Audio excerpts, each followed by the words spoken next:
Welcome to my channel. Have you ever wondered how two students turned a simple project into the most powerful company in the world? Or how a small garage startup completely changed the way we live, search, and think forever? This is not just a story about a tech company. It's a journey filled with secrets, risks, failures, and mind-blowing decisions that most people have never heard of. Stay with me till the end, because today we're diving deep into the untold story of Google. Trust me, you will never see Google the same way again. Chapter 1. The Humble Beginning. A Garage, Two Friends, and a Dream. It all began in the mid-1990s at Stanford University, where two brilliant students, Larry Page and Sergey Brin, crossed paths. At first, they didn't even get along. They often argued and challenged each other's ideas. But that's exactly what made them a perfect team. Both were curious, ambitious, and deeply passionate about organizing information. Their conversations soon turned into collaboration, and from this, a simple research project was born. They wanted to create a better way to search the internet, which at that time was slow, messy, and full of irrelevant results. Most search engines ranked pages by how often a word appeared, but Larry and Sergey had a better idea. What if you could rank pages based on how many other pages linked to them? This idea led to the creation of their first search engine, which they named Backrub. Backrub wasn't fancy, but it was smart. It used something called PageRank, an algorithm that judged the quality of a website based on how many other sites linked to it, kind of like academic citations. They ran this system using old, cheap computers, even keeping some equipment in Larry's dorm room. But their project soon grew too big for Stanford's servers. It was time to take it to the next level. They needed money, resources, and belief from someone who could see the future. That person was Andy Bechtolsheim, one of the co-founders of Sun Microsystems. Larry and Sergey met Andy for just a few minutes outside a building and showed him a quick demo of their search engine. Andy was so impressed that he immediately wrote them a check for $100,000. And here's the crazy part. At that moment, Google didn't even exist as a company yet. They had no bank account. They hadn't registered the name. They had an idea and a dream, and someone finally believed in it. Now they had to create a real company. But first, they needed a name. They played with a few ideas and finally settled on the word Google, a mathematical term that means a 1 followed by 100 zeros.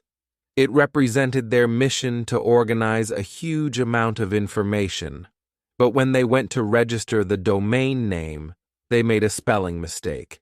Instead of Google, they typed Google, and that's the name that stuck. With money in the bank, a vision in mind, and a lot of sleepless nights ahead, they officially launched Google from a tiny garage in Menlo Park, California.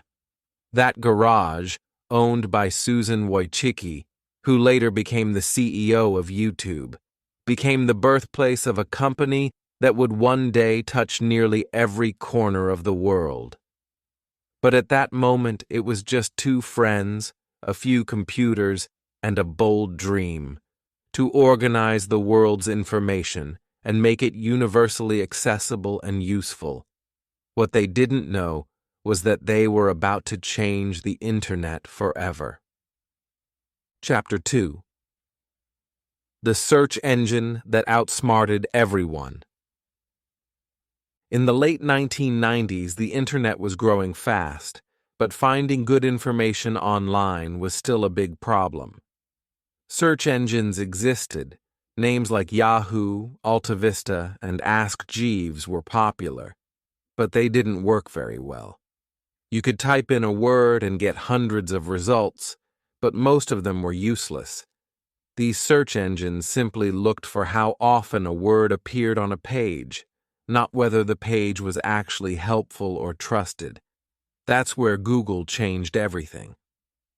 Larry Page and Sergey Brin believed that information should be ranked by importance, not just by how many times a keyword appeared. They created a system called PageRank. It worked like this.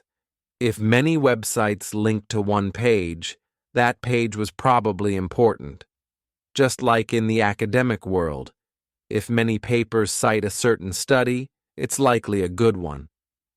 PageRank turned this simple idea into a powerful algorithm. And it worked. Google's search results were not only faster, but much more relevant. People noticed the difference right away. But there was a problem. Google had no business model. It was fast, clean, and free to use. While other companies like Yahoo had banner ads and flashy homepages filled with news, weather, and email, Google had just one thing: a blank page with a search box. No distractions, no noise, just search. And surprisingly, that's what users loved. People began switching to Google simply because it did one thing, and did it better than anyone else. Still, many tech experts thought Google wouldn't survive. Without ads, how would they make money? They didn't sell anything. They didn't charge users. Competitors laughed at them and expected them to fail. In fact, in 1998, Google offered to sell itself to Yahoo for just $1 million. But Yahoo said no. They didn't see the value in a search engine without a clear way to earn profits. Looking back, this was one of the biggest missed opportunities in tech history. As more and more people started using Google, something became clear. This wasn't just another search engine. It was smarter, faster, and more focused. While others tried to do everything, Google did just one thing, and it did it brilliantly. The user always came first. That was the secret. And slowly, the numbers started to rise. More searches, more users, more attention. Behind the scenes, big companies were starting to worry. Yahoo, AOL, MSN, all of them had huge teams and massive websites, but none of them could match Google's clean, accurate search results. Some even tried to copy PageRank, but it was too late. Google had already built something special, and even without ads, the world was starting to notice. Tech insiders called it crazy. A company with no ads, no flashy homepage, and no revenue. It looked like a disaster on paper. But Larry and Sergey didn't care about short-term profits. They cared about building the best product, and the users rewarded them for it. What started as a research project was now becoming a movement. Google wasn't just growing, it was quietly taking over the internet. And the best part? They hadn't even figured out how to make money yet. That would come next. And when it did, it would shock the entire business world. Chapter 3. The Turning Point. From free tool to billion-dollar business. Google had become the go-to search engine. Millions of people were using it every day because it was fast, clean, and accurate. But while the user base was growing, Google still wasn't making any real money. It was still just a free tool. Investors and experts started to ask the same question. How will this company survive if it doesn't charge anyone for anything? That question was answered in 2000 when Google launched a product that would quietly transform it into one of the richest companies in history: AdWords. AdWords was Google's solution to making money without making users pay. It was simple but brilliant. Businesses could place small ads next to the search results. But here's what made it different. Google didn't just sell ads like newspapers or TV did. It built an auction system. This meant that companies would bid to show their ads to people searching for specific keywords. The higher the bid, and the more relevant the ad, the more likely it would appear at the top of the page. And the best part? Advertisers only paid when someone actually clicked on their ad. This was called pay per click, and it changed online advertising forever. But that wasn't all. Google's system also looked at who was searching and what they were searching for. It began to personalize ads based on location, interests, and behavior. If someone searched for running shoes in New York, they might see an ad for a local sports store. This made the ads feel helpful, not annoying, and it worked. Suddenly, small businesses had a way to reach customers all over the world. Whether you owned a bakery in London or a car repair shop in Mumbai, you could use Google Ads to grow your business, and millions of businesses did exactly that. The results were shocking. In 2001, Google became profitable for the very first time. It made money, real money, and it made it fast. Within a few years, Google went from a struggling startup to a financial powerhouse. People couldn't believe it. A free search engine had figured out how to make billions of dollars without charging its users anything. It was a turning point not just for Google, but for the internet itself. But as Google grew richer, some people started asking questions. How much does Google really know about us? What data is it collecting? Is it watching our searches, our clicks, our emails? These concerns marked the beginning of Google's complex relationship with privacy. Users loved the free services, but they were also beginning to feel like Google knew too much. Still, most people kept using Google because it worked, and because no one else could match it. Then, in 2004, something huge happened. Google announced it would become a public company. This meant people could now buy shares of Google on the stock market, a move known as an IPO, initial public offering. Investors were excited. The media went wild. Everyone wanted to be part of this rising giant. But Larry Page and Sergey Brin didn't want to be just another big tech company chasing money. So, before the IPO, they wrote a letter to the public. In that letter, they included a powerful phrase: "Don't be evil." This became Google's unofficial motto. It was a promise that they would always put users first, do the right thing, and avoid making decisions based only on profit. The IPO was a massive success. Google instantly became one of the most valuable companies in the world.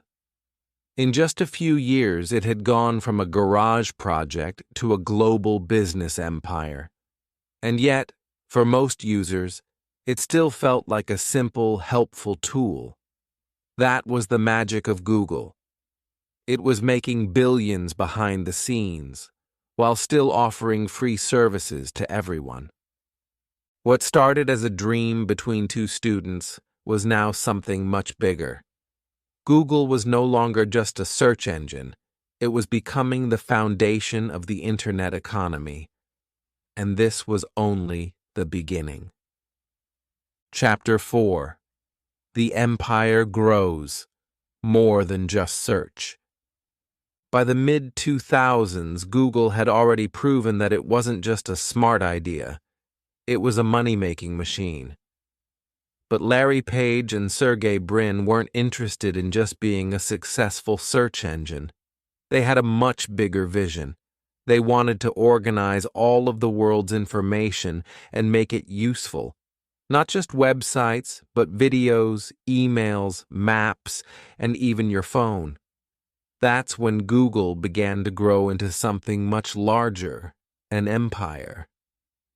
One of the first big moves came with the launch of Gmail in 2004. At the time, most email services like Yahoo Mail and Hotmail offered very limited storage, sometimes just 2 or 5 megabytes. Then suddenly, Google came out of nowhere with 1 gigabyte of free storage. That was unheard of. People thought it was a joke. In fact, because Gmail was launched on April 1st, many believed it was an April Fool's prank. But it was real, and it was fast, powerful, and clean, just like Google Search. What many people didn't know was that Gmail started as a secret side project by a Google engineer who was experimenting with email search. Larry and Sergey loved it and gave it the green light. Gmail quickly became a huge hit, but Google wasn't done. They realized that people weren't just using the internet from their computers anymore. Mobile phones were the future. In 2005, they made a bold move. They quietly bought a small startup called Android Inc., which was working on a mobile operating system. At that time, most people didn't even know what Android was, but Google had a plan. They wanted to create an open, flexible, and free mobile platform that could run on any phone and compete directly with Apple, which was dominating the smartphone world with the iPhone. The move was risky. Apple was already a giant in mobile. But when Google officially launched the first Android phone in 2008, it was the beginning of something huge. Android wasn't just another operating system. It was Google's way of being in your pocket all the time. And because it was free for phone makers to use, companies like Samsung, LG, and Motorola quickly adopted it. Within a few years, Android became the most popular mobile OS in the world, beating even Apple in market share. The war between Google and Apple had begun, and it changed the future of mobile forever. Around the same time, Google noticed something else. The future of content was video. People weren't just reading anymore, they were watching. In 2006, Google made one of its boldest moves yet. It bought a young video sharing site called YouTube for $1.65 billion. At the time, many critics thought Google had lost its mind. $1 billion for a website full of cat videos and home recordings? It seemed crazy. But once again, Google saw the future. YouTube quickly became the world's biggest video platform, and today it reaches billions of users, with creators, educators, businesses, and artists all sharing content every minute of the day. And it didn't stop there. Google started offering more and more tools that became part of our daily lives. Google Maps, which helps us find places and never get lost again. Google Drive, for storing documents. Google Translate, breaking language barriers. Google Photos, organizing our memories, and much more. Slowly, Google was no longer just a search engine. It was in our pockets, our inboxes, our homes, and even in our cars. What's interesting is how this happened almost without us noticing. We didn't sign up for the Google lifestyle. It just became convenient. You search with Google, check email on Gmail, watch videos on YouTube, navigate with maps, and use Android phones, all from one company. It became so natural that most people didn't even realize how deeply Google was woven into their lives. Looking back, the turning point was clear. From a search box on a blank page, Google became a tech giant that shaped how we live, learn, and connect. The YouTube deal, once seen as too expensive, turned out to be a bargain. And Android's rise turned Google into Apple's biggest rival in the mobile world. This chapter in Google's story shows us how ambition, risk-taking, and smart thinking helped it grow from a single product into a digital empire. But with great power comes greater responsibility. And in the next chapter, we'll see that not everyone was happy with Google's growing influence. Chapter 5. Trouble in Paradise: Scandals, Privacy, and Power. For many years, Google was seen as the good guy in the tech world, innovative, helpful, and user-friendly. It had clean products, a clear mission, and even a famous motto, "Don't be evil." But as Google grew larger and more powerful, something began to change. People started asking difficult questions. How much does Google really know about us? What does it do with our data? Why does it have so much control over what we see, what we search, and what we buy? Slowly, the world began to see another side of Google, a side full of controversies, privacy issues, and growing power that many believed had gone too far. One of the biggest concerns was data collection. Every time you search, click, watch, or navigate using Google, it learns something about you. Over time, it builds a detailed profile: your interests, your habits, your location, your shopping behavior, even your voice if you use Google Assistant.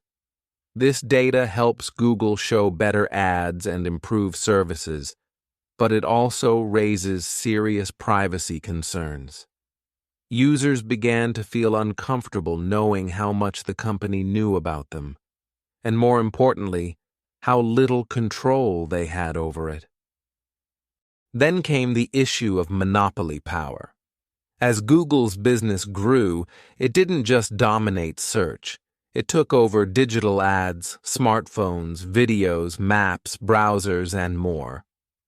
Some people started asking, is Google becoming too powerful? Governments and regulators around the world thought so too. The company was hit with multiple lawsuits and antitrust investigations, especially in the United States and Europe. Critics argued that Google was crushing competition by favoring its own products and search results, making it harder for smaller companies to survive.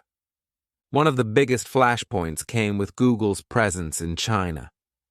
In the early 2000s, Google tried to expand into the Chinese market.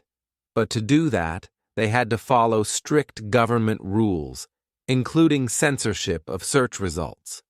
This meant blocking information on topics like democracy, human rights, and protests, things that went directly against Google's values. At first, Google agreed, hoping to grow in the world's largest internet market. But in 2010, something changed. After a major cyber attack and growing pressure, Google made a bold decision. It would pull out of China.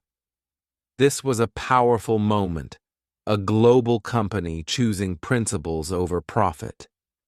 But it also revealed how complicated doing business in different parts of the world could be. Inside the company, things weren't always peaceful either. As Google grew, so did its workforce, and with it, a new kind of pressure. Employees began speaking out against decisions they disagreed with. There were protests against Google's contracts with the U.S. military, concerns about how AI would be used, and outrage over handling of sexual harassment claims within the company. In some cases, employees even walked out in protest. Google was no longer just a friendly place to work.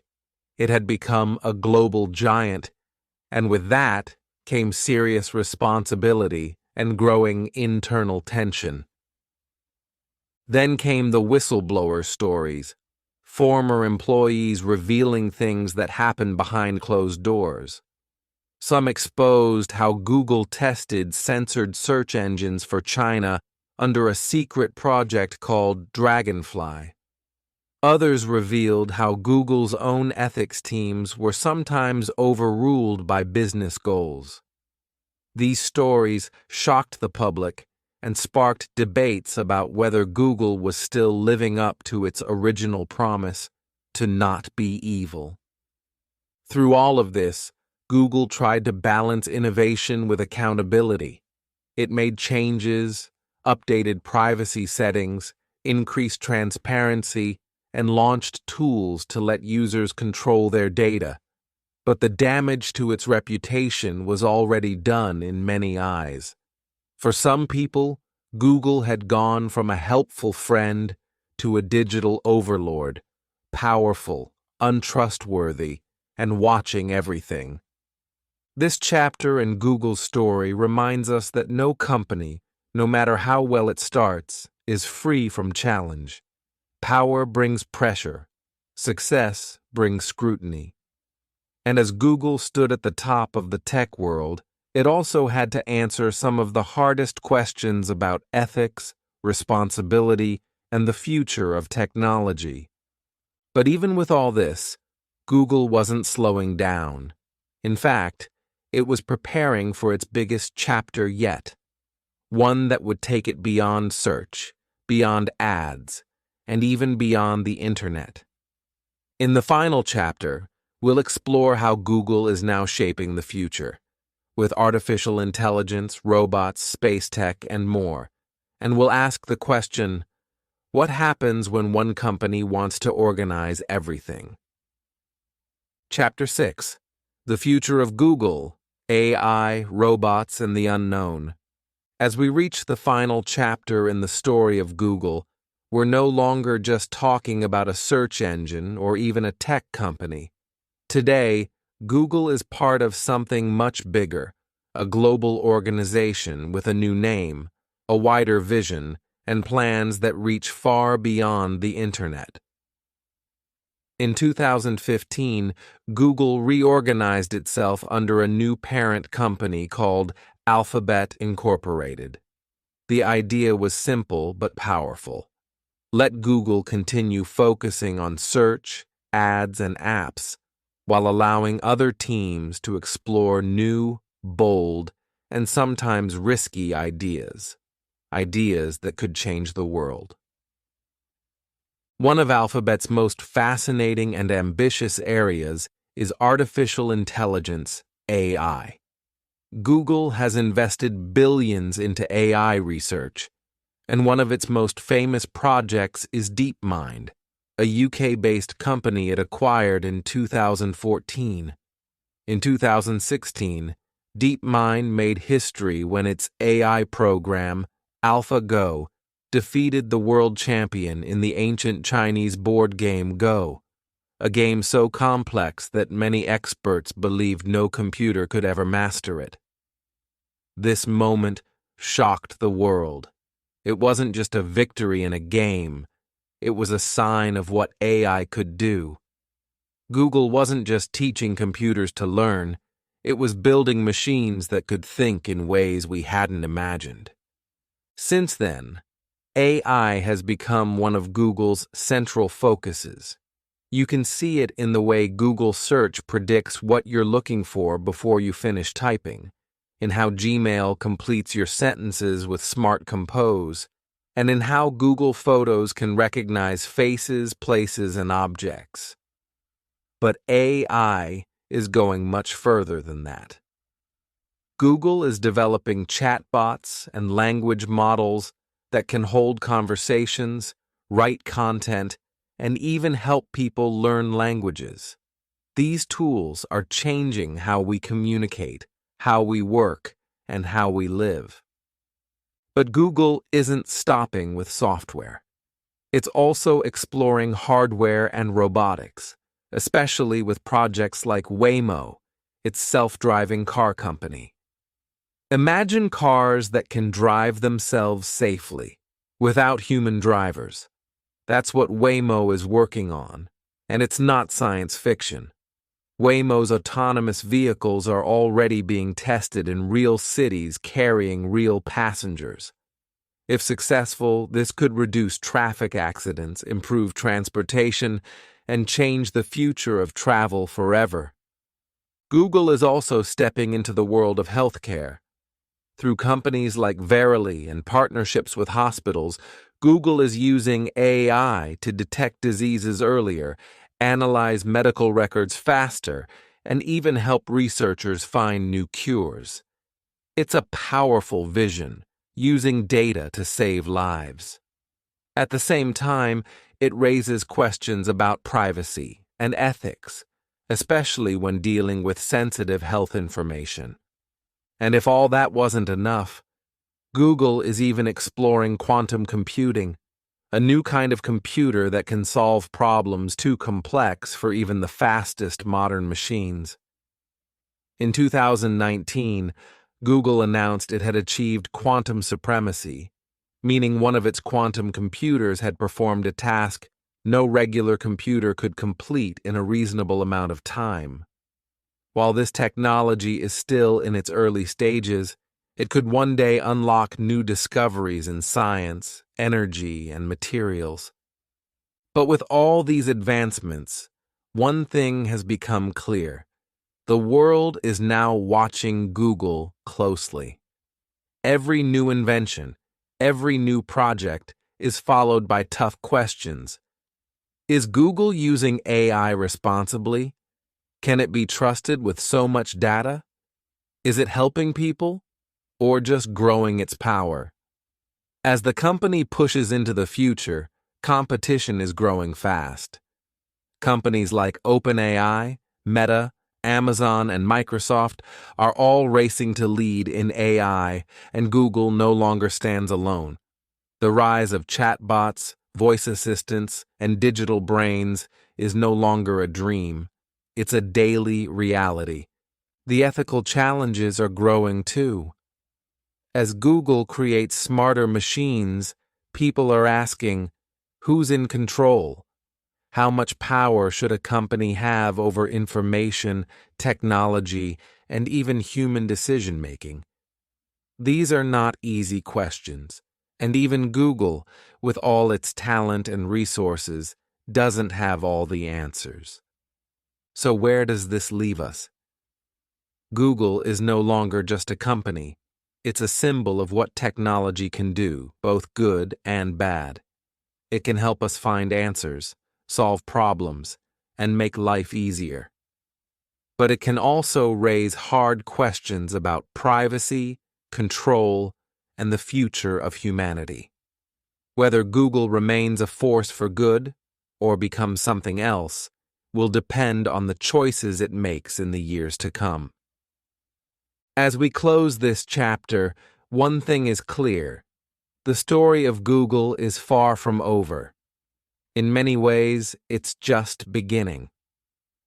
The tools we use today, search engines, smartphones, maps, email, are only the first steps in a journey toward a more connected, intelligent, and possibly unpredictable future.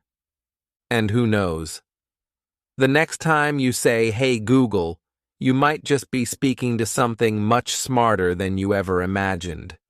If you found this story interesting and learned something new, don't forget to like this video, subscribe to the channel, and hit the bell icon so you never miss an untold story like this one. Also, leave a comment below. What surprised you the most about Google's journey? Was it the $100,000 check in a parking lot? The secret behind Android? Or maybe how much Google really knows about us? I'd love to read your thoughts and start a conversation. Thank you so much for watching. And remember, every great company has a story, and many of them are still untold.